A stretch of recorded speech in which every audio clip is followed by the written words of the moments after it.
Yaorana et bienvenue dans Manava. Alors Manava, c'est votre émission d'information et de service. Chaque jour, nous décryptons avec nos invités un thème de votre quotidien. Santé, éducation, environnement, économie, culture et sport. Pour débuter cette nouvelle année, nous parlons bien-être au travail. Et sur ce plateau avec nous, j'accueille Michael Champs, qui est DRH de la Socredo. Bonjour. Poerava Tatarata, qui est chef de la cellule santé au travail, la DGRH, donc la Direction Générale des Ressources Humaines. Olivia Bois, qui est assistante de service social au sein du CASI, donc le service social interentreprise. Bonjour. Et Tere Mareva Mahutu, qui est psychologue du travail et gérante de Akikei Conseil. Oui, bonjour. Ravi de vous accueillir tous les quatre sur ce plateau. Alors avant de vous donner la parole, nous avons eu l'occasion d'échanger avec Laurent Devemy, qui est le fondateur du club Idéo Tahiti et Montréal et qui travaille sur cette problématique depuis plusieurs années, qui est le bien-être au travail.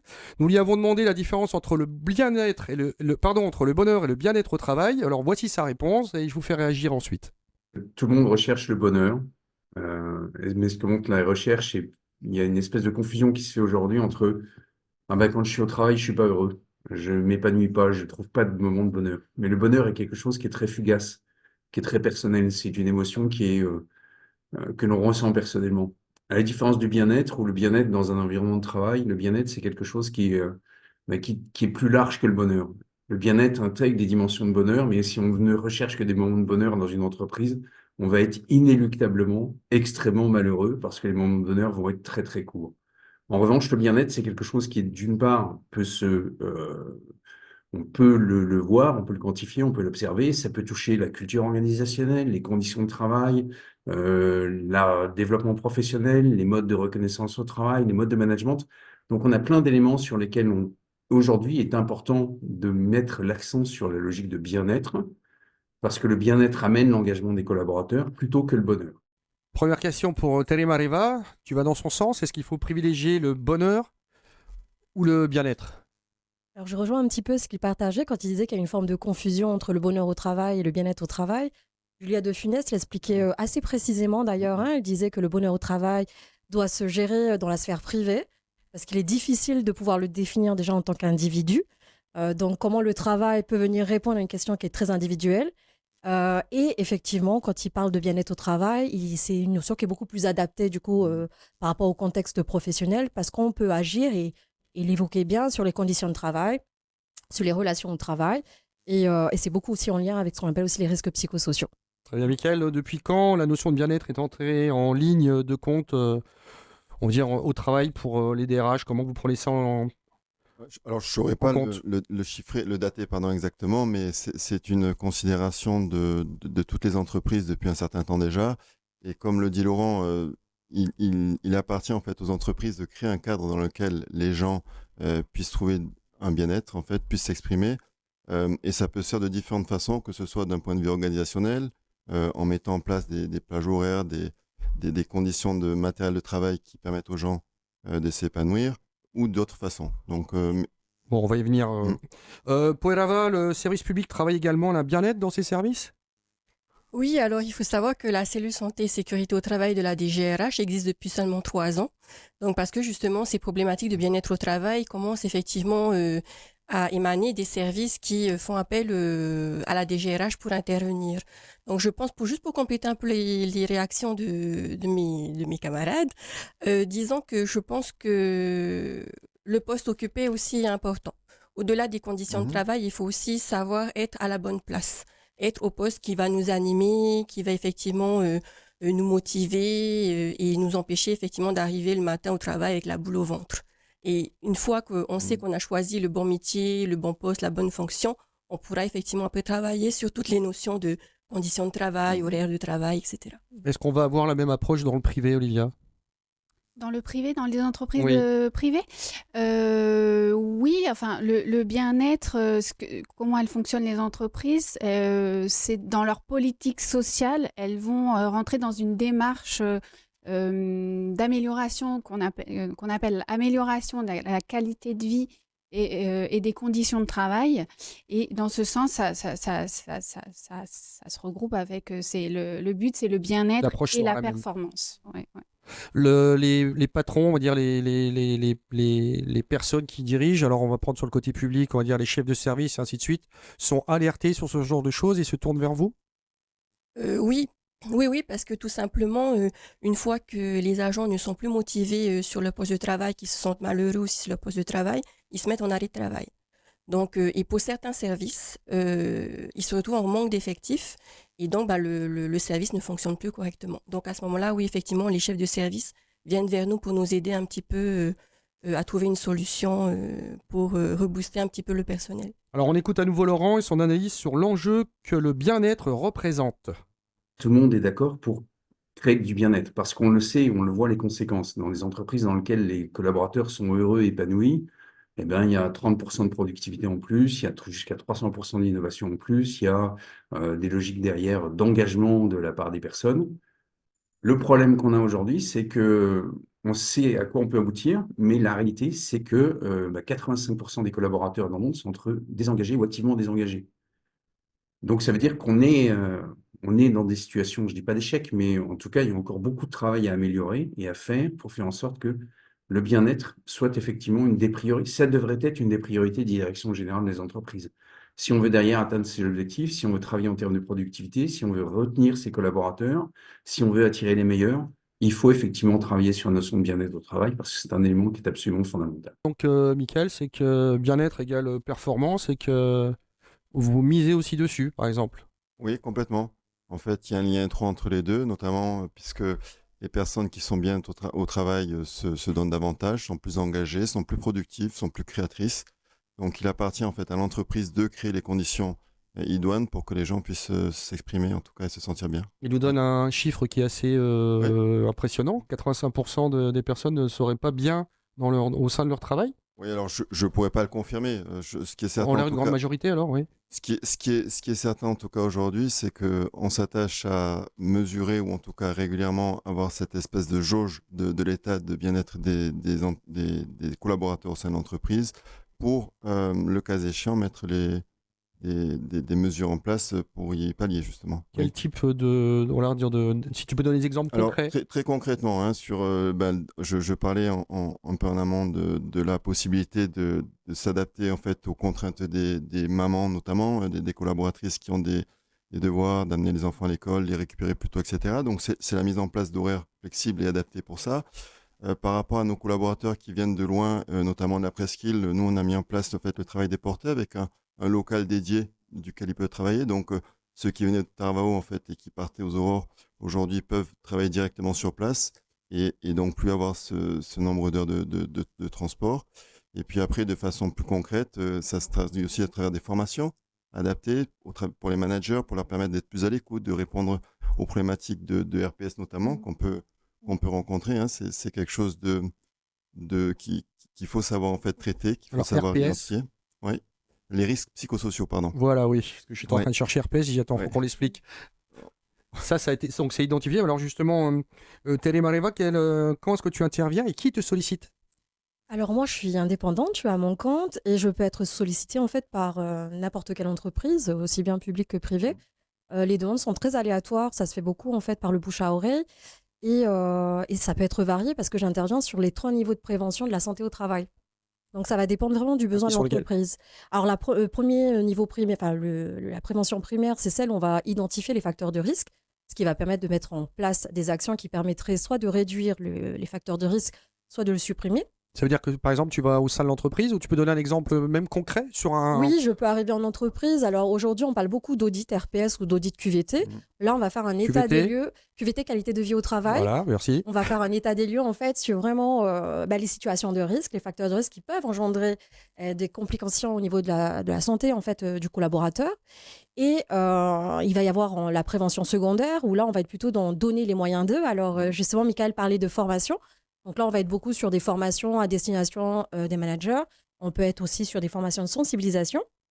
Et je vais intervenir aussi sur ce qu'on appelle la prévention tertiaire, qui n'est plus réellement une prévention, puisqu'on sera dans le curatif. Et là, on va être sur de la consultation individuelle, où là, les personnes sont déjà atteintes, en fait, du point de vue psychologique. Et là, on va les accompagner, en fait, à déjà redéfinir le problème et surtout à se reconstruire. C'est à charge de l'entreprise ou du salarié, justement, si on arrive au 3e point? Alors, la grande majorité du temps aujourd'hui, c'est à la charge du salarié, sauf quand il y a une convention, ça se fait de plus en plus, hein. Aujourd'hui, je conventionne avec des entreprises privées qui, elles, vont prendre en charge du coup les consultations. Olivia, comment est-ce que toi tu interviens et est-ce que on va dire la prévention est possible? Est-ce que avant d'analyser ces 3 points, il y a des choses qu'on peut mettre en place simplement pour essayer de pallier à tout ça? Alors nous, on intervient dans cet accompagnement, donc j'expliquais, de l'amélioration de la qualité de vie et des conditions de travail. Et la spécificité, c'est que on a une notion de bien-être du salarié qui est assez globale. C'est-à-dire que nous, le bien-être, c'est quand on est bien dans sa vie perso et dans sa vie pro, parce que on sait qu'il y a des impacts. Quand on a des difficultés dans la vie personnelle, ça aura des répercussions sur la vie professionnelle. Et inversement, quand on a des difficultés, des questionnements au niveau professionnel, ça aura des impacts sur la vie personnelle et donc sur le bien-être en général, puisque le bien-être, pour nous, voilà, c'est vie perso, vie pro, c'est assez global. Donc on intervient dans l'accompagnement des salariés, justement, dans cette globalité, à la fois sur la vie personnelle et la vie professionnelle. Est-ce que le personnel doit comprendre qu'on doit décorréler le privé du pro, essayer d'avancer comme ça, ou c'est compliqué et il y a toujours une interaction? Ah, c'est compliqué, c'est justement bien pour ça qu'on est là, puisque on va accompagner les personnes dans la résolution de leurs problématiques ou questionnements personnels. Et ensuite, essayer de comprendre comment ça les impacte justement sur le professionnel et les accompagner aussi sur ce volet professionnel. Est-ce que tu auras un exemple concret à nous donner? Au niveau personnel, par exemple, si on a des difficultés au sein de sa famille, qu'on doit aider un proche vieillissant ou si on est en instance de séparation. Donc il y a de l'émotionnel, il y a une grosse charge émotionnelle et on arrive au travail. Il y a des démarches à faire, il y a des questionnements. Donc on a l'esprit moins clair au travail et puis on est moins performant, comme le disait, lié au bien-être, la performance. Et donc on va déjà écouter la personne, comprendre les difficultés, comprendre les freins et accompagner la personne dans des actions concrètes pour l'aider dans la résolution de ses problématiques. Poirava, la détérioration de la santé morale et mentale d'un agent peut avoir tu en parlais tout à l'heure, mais j'aimerais qu'on développe un petit peu, peut avoir un affect direct et une interaction directe sur l'organisation du service. Comment est-ce qu'on gère ça? Alors, difficilement. Il y a des services qui se retrouvent effectivement au point mort, hein. Donc, alors, des fois, quand on reçoit la demande effectivement d'intervention, parce que alors c'est pas avec un arrêt de travail bien sûr qu'on va intervenir, ça va être quand un arrêt de travail concerne plusieurs agents et surtout quand on est obligé de fermer un bureau entier. Donc là, le but c'est d'aller faire effectivement un baromètre social, hein, aller mesurer un petit peu le climat social du service. Donc comprendre en interne pourquoi on arrive à cette situation-là. C'est ça, parce qu'effectivement, alors il va y avoir certaines personnes qui vont vivre des situations personnelles qui tellement effectivement importantes ou qui vont mélanger un petit peu les choses avec les problèmes. Voilà, c'est ça. Mais à contrario, il y aura d'autres personnes effectivement qui vont être en difficulté en interne à leur service et qui vont impacter un petit peu ce mal-être. Enfin, ça va se répandre un petit peu sur les autres et ça va faire un effet collectif.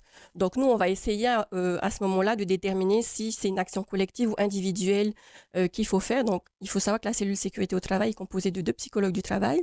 Donc à ce moment-là, on propose des accompagnements individuels en fonction effectivement de l'évaluation qui aura été faite. Est-ce que, on va aussi prendre des exemples concrets parce que je pense que c'est ce qui parle le plus aux gens. Est-ce qu'au sein d'un service, si par exemple, chef de service c'est ce dont on parle, hein, chef de service avec ses collaborateurs, ça fonctionne pas. Oui. Comment est-ce qu'on réussit à faire entendre les choses? Et est-ce que par exemple, le chef de service ou le collaborateur peut refuser de vous voir en disant en clair, c'est pas de ma faute et en mettant des œillères? Comment est-ce qu'on gère ça? Alors heureusement, on n'a jamais eu à faire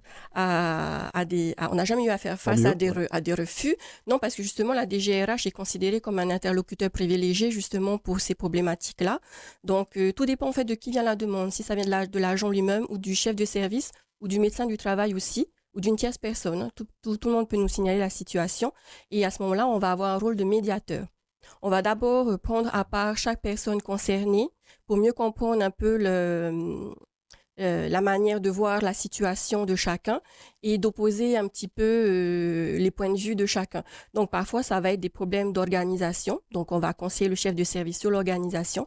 Ça va être sur la surcharge de travail. Ça va être sur les heures de travail. Certains travaillent de nuit, le week-end, etc. Donc, selon l'état de santé, on va aller articuler tout ça. Donc, c'est souvent un manque de communication, en tout cas, on se rend compte à la fin, qui fait que le conflit, il s'est envenimé. Parce qu'on va aller sur des interprétations, alors qu'au final, c'était tout simplement des petites problématiques liées à l'organisation du travail et l'état de santé qui n'est pas pris en compte en même temps. Au sein d'une, alors on parlait de la Socredo, au sein d'une grosse société comme grosse entreprise comme la Socredo, est-ce que ça prend une grosse partie du travail du DRH, tout ça? Ah oui, en fait, c'est un travail Ça en fait collectif. partie, mais oui. On parlait tout à l'heure de la détection des risques psychosociaux. C'est un maillage en fait de la banque. C'est les responsables, tous les managers qui ont été formés pour et qui sont en fait les premiers éléments qui peuvent remonter en fait voilà, ces risques-là. Donc c'est leur travail au quotidien, c'est l'accompagnement qu'on leur donne aussi qui permet justement de limiter ou de détecter s'il y a des cas avérés. Mais oui, c'est une préoccupation permanente, oui. Et j'imagine que vous devez intervenir différemment entre les personnes qui sont en contact avec le public, les personnes qui sont dans l'administratif, parce que contact public, quelquefois on reçoit des commentaires pas super sympathiques. Et est-ce que ça peut amener à des difficultés, voire au burn-out, et on va parler du burn-out juste derrière. Oui, alors il peut y avoir des relations conflictuelles aussi bien en interne qu'à l'égard des clients. Et pour ces cas de figure, en fait, on a des accompagnements spécialisés aujourd'hui, que ce soit effectivement avec des psychologues du travail ou autres. Mais c'est une nécessité aujourd'hui de suivre en tout cas et d'être à l'écoute de tout ce qui peut se produire. Comment est-ce qu'on arrive au burn-out? Comment est-ce qu'on peut déjà, comment on peut le définir? Comment on l'explique? Parce que c'est un terme, c'est un anglicisme qu'on entend beaucoup maintenant depuis une petite dizaine d'années, on va dire. Oui. Et comment on le définit, et comment on y arrive, et comment on peut le prévenir? Voilà, je t'ai posé mes 3 questions. On va essayer d'y répondre simplement. Alors, le burn-out, ce qu'il faut savoir, si on devait le définir assez simplement, c'est ce qu'on appelle l'épuisement professionnel. On a souvent tendance à oublier de dire que en fait, c'est un processus, c'est-à-dire qu'on n'arrive pas au burn-out comme ça du jour au lendemain. Il y a une forme de résistance en fait qui se met en place. On sait aujourd'hui avec le recul et sur les études qui ont été faites qu'il y a un profil en particulier en fait de gens qui sont à risque. Sur le burn-out, c'est des gens souvent qui sont très engagés dans leur travail, c'est des gens qui sont très rigoureux, c'est des gens qui se donnent toujours à 200%, qui ont beaucoup plus de chances en fait d'arriver à l'épuisement parce qu'il y a une forme de résistance où on va à un moment donné se dire ça va aller ou demain ce sera différent, etc. Et on va complètement entrer dans son travail et ne plus avoir cette capacité de distance jusqu'à un moment où c'est le corps en fait qui va dire stop. Donc c'est la tête qui déclenche le physique, on va dire. Exactement. Et donc du coup, il va y avoir des manifestations physiques qui vont commencer notamment dans le trouble du sommeil. Mais avant, il y a des signes quand même avant-coureurs qui vont démontrer effectivement que la personne est en train d'entrer en fait dans le stade du burn-out. C'est là en fait toute la difficulté, c'est de faire beaucoup de prévention pour éviter que ces gens arrivent en fait à ce stade-là, parce que derrière on va rentrer dans ce qu'on évoquait la prévention tertiaire, où là on va prendre en charge en fait les personnes par des professionnels de la santé. Et après, il y a tout un travail à refaire avec eux, parce qu'il y a une forme de culpabilité aussi qui rentre en fait vraiment dans ce processus. Et les gens en fait vont se retrouver en fait à mal parce qu'ils ne comprennent pas toujours comment ils ont fait pour en arriver là. Et il y a quelque chose de très important quand même à noter, c'est que ça n'a rien à voir avec la vulnérabilité. C'est pour ça que j'insiste sur le fait de la résistance. C'est des gens qui persistent justement, qui finissent par tomber dans le burn-out. Et donc, ça n'a rien à voir avec une vulnérabilité individuelle.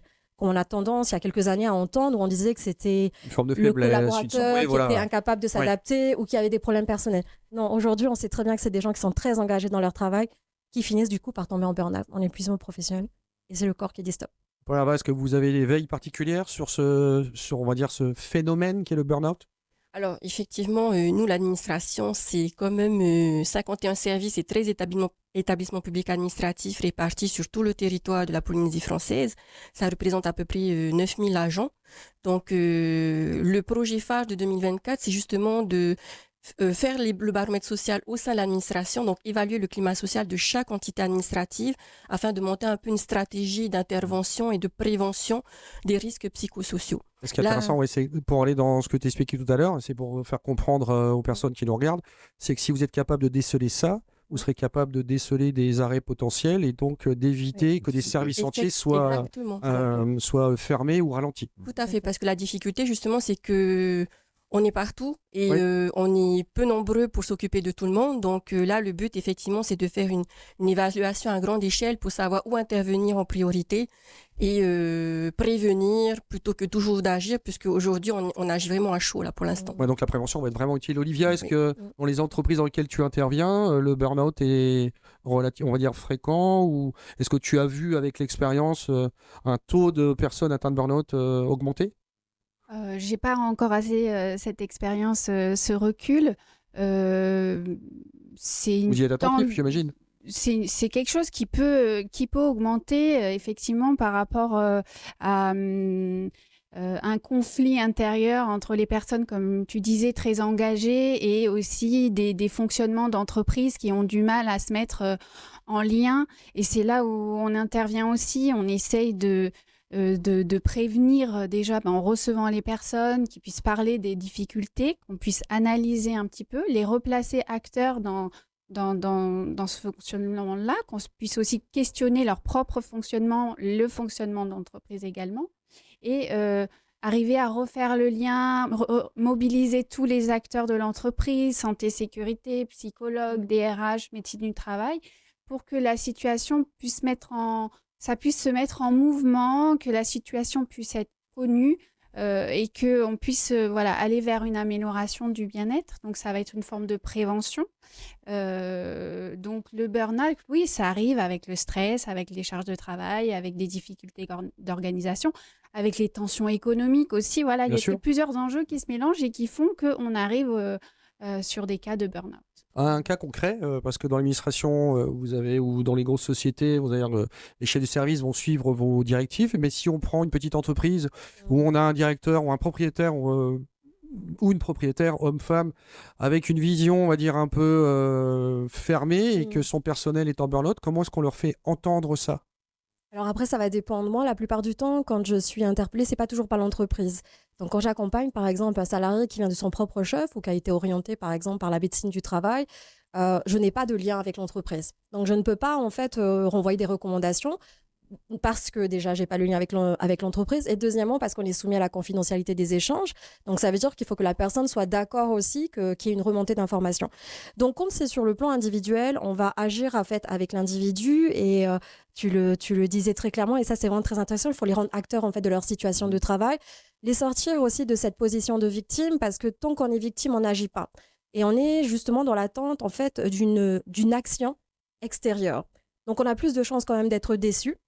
Alors que quand on se saisit de son problème en prenant de la hauteur, en essayant de comprendre qu'est-ce qui s'est passé, pourquoi j'en suis arrivée là, ça permet de remettre du sens, qui est une notion quand même très importante aujourd'hui, ce sens au travail qu'on cherche, ce sens de la vie, pourquoi je suis là, pourquoi je fais ça, quelle est ma place dans l'entreprise, elle est importante. Mais quand je vais travailler directement avec l'entreprise, parce que je suis en conventionnement par exemple, là effectivement avec l'accord de l'employé, et si une action doit être faite par l'employeur parce que ça va être lié à un type de management ou à des problématiques organisationnelles, là, effectivement, on peut travailler sur des recommandations en évoquant qu'est-ce qui a pu amener la personne à ça. Quand on gratte un petit peu, il y a souvent un historique. On voit souvent que c'est des problèmes souvent organisationnels qui vont générer après des tensions relationnelles. Après, bien entendu, il y a des cas un peu plus isolés où c'est le type de management qui va provoquer des situations d'épuisement. Il faut savoir que la grande majorité du temps, ce qu'on préconise aux managers, c'est d'éviter de tout mettre sur la même personne. Pour des raisons, alors soit pour la paix sociale, parce qu'on sait que c'est la personne qui va toujours dire oui, soit pour raison de confiance. Et en fait, ça va créer des tensions parce qu'on aura le sentiment déjà qu'il y a du favoritisme, alors que ce n'est pas forcément du favoritisme, et on risque à long terme en fait, d'épuiser la même personne. Alors, vous n'êtes pas ni magicien ni magicienne, Oui. mais si on doit mettre un outil en place, qu'est-ce qu'on peut mettre en place au sein d'une société qui pourrait fluidifier les relations, on va dire réouvrir le dialogue, ce genre de choses? Alors, qui se lance? Michael, tiens, voilà. Je suis un peu à court là. Comment on remet les gens, comment on reconnecte les gens pour qu'ils se reparlent? Il y a quelque chose de très important qui a été dit, c'est de donner aux gens la raison pour laquelle ils sont sur le lieu de travail, donner du sens au travail. Et je pense que c'est ça aujourd'hui qui est fondamental, c'est du coup d'arriver à embarquer les gens dans un projet qui est celui de l'entreprise, et de leur dire en fait en quoi est-ce que leurs actions contribuent en fait à faire évoluer les choses. Je prends l'exemple alors un peu caricatural de la banque où on peut dire que finalement un conseiller, quel est son rôle dans la banque, et on peut se dire c'est de vendre juste du crédit. Non, au-delà de ça, c'est d'accompagner des clients qui ont des questions d'ordre particulier ou professionnel d'ailleurs, pour leur permettre de se développer, de réaliser en fait leurs projets, de contribuer aussi plus largement ensuite au développement du pays, etc. Et en fait, d'être acteur de ce développement dans ses actions au quotidien, ça donne du sens à ce qu'il fait. Ouais. D'apporter des conseils sur des financements adaptés à des besoins d'entreprise, par exemple, c'est pareil, c'est une autre façon de le faire.